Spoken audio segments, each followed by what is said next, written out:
Next part Sushruta के main points का main points करेंगे। तो सबसे पहले आता है कि कुछ प्रमुख मांसों के गुण। ठीक है, तो मयूर मांस का गुण क्या होता है? स्वर, बुद्धि, मेधा, नेत्र व कर्ण को दृढ़ करने वाला होता है। मयूर मांस का गुण क्या होता है? स्वर, बुद्धि, मेधा, नेत्र और कर्ण को दृढ़ करने वाला मांस जो होता है वो मयूर का मांस होता है। नेक्स्ट है कि गुहाशय का मांस नेत्र व गुहिया रोगों में उपयोगी है। जो गुहाशय का मांस होता है वो नेत्र व गुहिया रोगों में उपयोगी है। प्रसह मांस जो है वो, उसके बारे में क्या बोला गया है? प्रसह मांस जो है वो विशेषात शोषिणोम हितः। प्रसह मांस के बारे में क्या बोला गया? विशेषात शोषिणोम हितः। विशेषात शोषिणोम हितः प्रसह मांस के बारे में बोला गया है। ठीक है, फिर उसके बाद नेक्स्ट पॉइंट है विभीतक मज्जा को मदकारक बताया गया है। विभीतक की मज्जा को सुश्रुत जी ने मदकारक बताया है। ठीक है, तो नेक्स्ट पॉइंट है कूष्मांड हेतु के बारे में सुश्रुत जी क्या बोलते हैं? कूष्मांड हेतु के बारे में, कूष्मांड के लिए सुश्रुत जी ने बोला है सर्वदोषहरम हृदम पथ्यम चेतो विकारिणाम। ठीक है, एक कूष्मांड के बारे में कूष्मांड हेतु कहा गया है सर्वदोषहरम हृदम पथ्यम चेतो विकारिणाम। सर्वदोषहरम हृदम पथ्यम चेतो विकारिणाम कूष्मांड के बारे में कहा गया है। नेक्स्ट है पित्त व रक्त आवृत वात को छोड़कर शेष सभी वातिक विकारों में लक्षण श्रेष्ठ बताया गया है। ठीक है, तो लक्षण श्रेष्ठ कहाँ बताया गया? पित्त व रक्त आवृत वात को छोड़कर शेष सभी वातिक विकारों में लक्षण श्रेष्ठ है। ठीक है, तो लक्षण जो है वो पित्त और रक्त आवृत वात को छोड़कर सभी जितने भी वातज विकार होते हैं उनमें लक्षण श्रेष्ठ है। ठीक है, यानी कि लक्षण का प्रयोग पित्तज विकारों में और रक्त आवृत वात वाले विकारों में नहीं करें। नेक्स्ट पॉइंट है तंडुलीय। ठीक है, मद व विषनाशक है। तंडुलीय जो है वो मद व विषनाशक है। चांगेरी जो है वो अर्शनाशक है। चांगेरी अर्शनाशक है। नेक्स्ट है अगस्त्य पुष्प। अगस्त्य पुष्प जो ना अति उष्ण शीत नक्तांध्यानाम प्रशस्यते। ठीक है, अगस्त्य पुष्प के बारे में क्या बोला गया है? ना अति उष्ण शीत नक्तांध्यानाम प्रशस्यते। नेक्स्ट है कि गुरुत्व का क्रम क्या है? सबसे कम गुरुता का क्रम है पुष्प, पत्र, फल, नाल और कंद। गुरुता का क्रम है पुष्प, पत्र, फल, नाल, कंद। यानी कि सबसे कम गुरु पुष्प है, उससे ज़्यादा गुरु पत्र है, उससे ज़्यादा गुरु फल है, उससे ज़्यादा गुरु नाल है और सबसे ज़्यादा गुरु कंद है। ठीक है, तो पुष्प, पत्र, फल, नाल, कंद। ठीक है, तो पुष्प सबसे कम गुरु है और कंद सबसे ज़्यादा गुरु है। नेक्स्ट पॉइंट आता है कि धातुओं के गुण धर्म। ठीक है, तो कौन कौन से धातुओं के गुण और धर्म पढ़ेंगे हम? स्वर्ण, रजत, ताम्र, कांस्य, रांगा या शीशा का। ठीक है, तो स्वर्ण का गुण धर्म क्या है? मधुर रस विषनाशक है व चक्षुषय है। ठीक है, मधुर रस विषनाशक व चक्षुषय क्या है? स्वर्ण धातु। रजत धातु का गुण धर्म क्या है? अम्ल रस है। ठीक है, रजत धातु अम्ल रस है।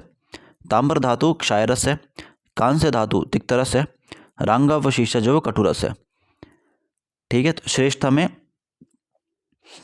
ठीक है, तो श्रेष्ठता अब आएगी सुश्रुत जी के अनुसार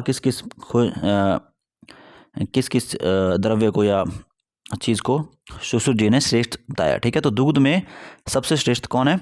गौ दुग्ध। घृत में सबसे श्रेष्ठ कौन है? गौ घृत। लवण द्रव्यों में सबसे श्रेष्ठ कौन है? सैंधव लवण।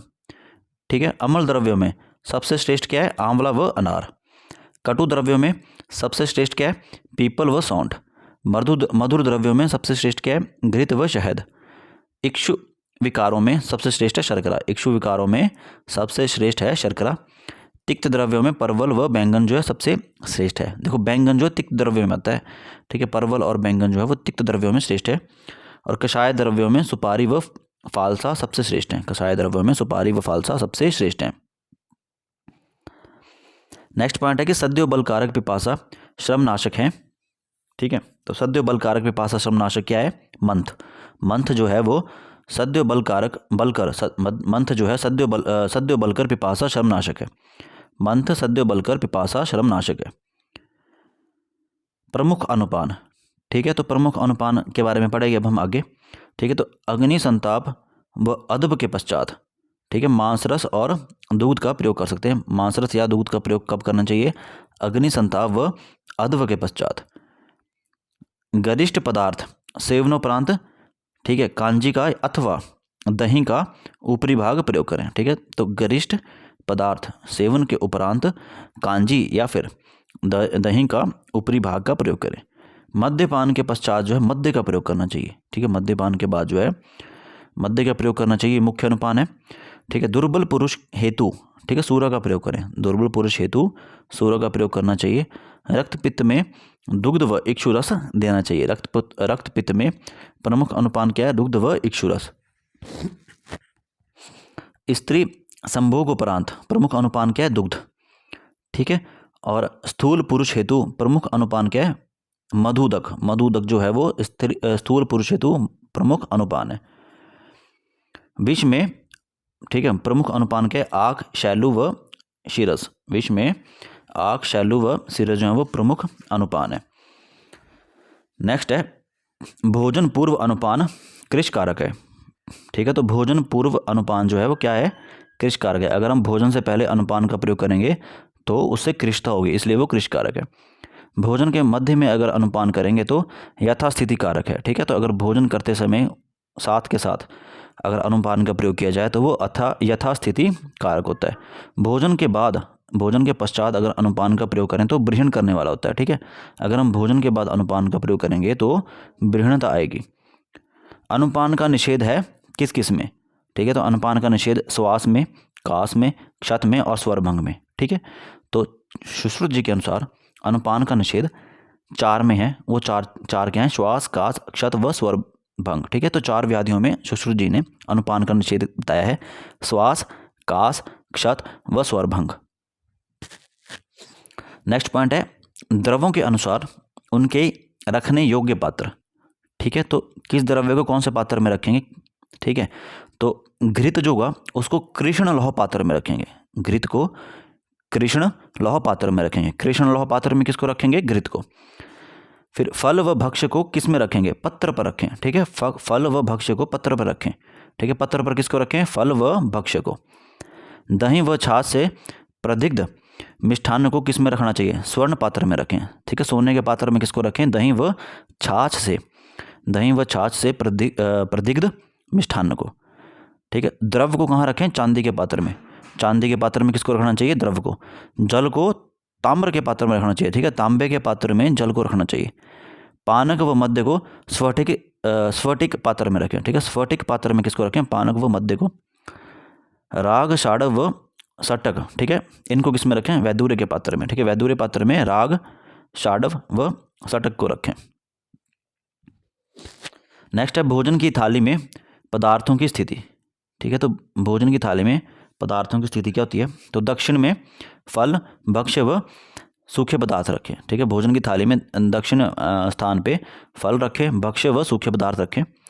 बाईं तरफ वाम में द्रव पदार्थ रखें, ठीक है। और सम्मुख हमारे सामने कौन से रखें? गुड़, राग, षाडव व षटक रखें, ठीक है। तो सम्मुख कौन से रखें थाली में? गुड़, राग, षाडव व षटक। नेक्स्ट है कि भोजन में रस उपयोग क्रम, ठीक है। तो भोजन में रस उपयोग क्रम क्या होता है? मधुर से अम्ल और लवण से कटुतिक्त, ठीक है। मधुर से अम्ल और लवण से कटुतिक्त। भोजन में रस उपयोग क्रम क्या है? मधुर के बाद अम्ल और लवण के बाद कटुतिक्त। नेक्स्ट है कि भोजन सेवन क्रम, ठीक है। तो भोजन सेवन क्रम क्या है? फल, पेय, भोज्य और भक्ष्य। भोजन सेवन क्रम में फल, पेय, भोज्य और भक्ष्य, ठीक है। तो भोजन सेवन क्रम क्या है? सबसे पहले फलों का प्रयोग करें, उसके बाद पेय का, उसके बाद भोज्य का, उसके बाद भक्ष्य का। ये सुश्रुत जी ने बताया, ठीक है। तो सुश्रुत जी के अनुसार भोजन सेवन क्रम क्या है? फल, पेय, भोज्य, भक्ष्य। फल, फिर पेय, फिर भोज्य, फिर भक्ष्य। नेक्स्ट पॉइंट है कि आम्ल की चूर्ण भोजन के पूर्व, मध्य या अंत में कभी भी लिया जा सकता है, ठीक है। तो आम्ल की चूर्ण को हम भोजन के हिसाब से कब लें? तो आम्ल की चूर्ण को हम भोजन से पहले भी ले सकते हैं, मध्य में भी ले सकते हैं और अंत में भी ले सकते हैं, मतलब कभी भी ले सकते हैं, ठीक है। नेक्स्ट पॉइंट है कि मृणाल, विष, कंद व इक्षु सदैव भोजन से पूर्व ही ग्रहण करने चाहिए, ठीक है। तो भोजन से पहले हमेशा हमें क्या ग्रहण करना चाहिए? मृणाल, विष, विष, विष है, श नहीं है, स है, विष, मृणाल, विष, कंद व इक्षु जो होता है हमेशा भोजन से पूर्व ही ग्रहण करने चाहिए। नेक्स्ट है गरिष्ठ पदार्थ सेवन उपरांत द्विगुण जल पीना चाहिए। ठीक है, गरिष्ठ पदार्थ सेवन उपरांत द्विगुण जल पीना चाहिए। गुरुत्व का क्रम क्या है? गुरुत्व का क्रम है पेय, लेह्य, अध और भक्ष्य। ठीक है, पेय सबसे गुरुत्व का क्रम है, मतलब कि पेय जो होता है वो सबसे कम गुरु है, फिर लेह्य उससे ज़्यादा गुरु है, अध उससे ज़्यादा गुरु और भक्ष्य सबसे ज़्यादा गुरु है। ठीक है, तो गुरुत्व का क्रम क्या है? पेय, लेह्य, अध और भक्ष्य। पेय, लेह्य, अध और भक्ष्य। नेक्स्ट है भोजनोत्तर क्रम। भोजनोत्तर क्रम, भोजन के बाद क्या कर्म करें? राजव दासीत पाद शतम गत्वा वाम पार्श्वेन संविशेद। ठीक है, तो भोजनोत्तर कर्म क्या है? राजव दासीत पाद शतम गत्वा वाम पार्श्वेन संविशेद। नेक्स्ट क्या है? अजीर्ण की शंका होने पर हरितकी व शुंठी चूर्ण लेकर ही भोजन करना चाहिए। ठीक है, अजीर्ण की शंका होने पर हरितकी व शुंठी चूर्ण लेकर ही भोजन करना चाहिए। नेक्स्ट है नेता रोग समूह राट कहा गया है किसको? ठीक है, तो वात को। ठीक है, वात को क्या कहा गया है? रोग समूह राट कहा गया है। ठीक है, नेता रोग समूह राट और किसको कहा गया है? वात को। नेक्स्ट है शुक्र दोष वह प्रमेय का कारण है अपान और प्राणवायु की विकृति। ठीक है, अपान और प्राणवायु की विकृति किस दोष का कारण है? शुक्र दोष और प्रमेय का। शुक्र दोष और प्रमेय में अपान वायु और प्राणवायु दोनों की विकृति हो जाती है। नेक्स्ट पॉइंट है अतिव्यवाय व अव्यवाय दोनों वात रक्त के निदान हैं। ठीक है, अतिव्यवाय व अव्यवाय दोनों वात रक्त के निदान हैं। ठीक है, वात रक्त के निदान क्या क्या बोले? अतिव्यवाय और अव्यवाय। नेक्स्ट है कि वात रक्त में रक्त की दुष्टि त्रिदोष से होती है। ठीक है, तो वात रक्त में रक्त की दुष्टि कौन से दोष से होती है? तो त्रिदोष से होती है। एक क्वेश्चन बन गया। ठीक है, वात रक्त में रक्त की दुष्टि तीनों दोषों से होती है। अब नेक्स्ट पॉइंट आया कि वात रक्त में जानु पर्यंत सफुटन होने पर, ठीक है, क्या करना, क्या क्या क्या समझना चाहिए? हमें चिकित्सा करनी चाहिए कि नहीं करनी चाहिए? तो वात रक्त में अगर जानु पर्यंत सफुटन हो जाए तो उसे हम असाध्य समझें। ठीक है, 1 वर्ष पुराना वात रक्त जो होता है वो याप्य होता है। ठीक है, तो वात रक्त याप्य कब बनता है? जब वो 1 साल पुराना हो जाता है। ठीक है, तो 1 वर्ष पुराना वात रक्त याप्य होता है और वात रक्त में अगर जानु पर्यंत सफुटन हो जाए तो वो असाध्य होता है। ठीक है, तो अपतानक का लक्षण क्या है? सुश्रुत जी ने अपतानक का लक्षण क्या बताया है? तो बताया पातयंती अंतरा अंतरा। ठीक है, पातयंती अंतरा अंतरा अपतानक का लक्षण है। ठीक है, तो पातयंती अंतरा अंतरा अपतानक, पातयंती अंतरा अंतरा अपतानक, पातयंती अंतरा अंतरा अपतानक। अपतानक का क्या लक्षण है? पातयंती अंतरा अंतरा।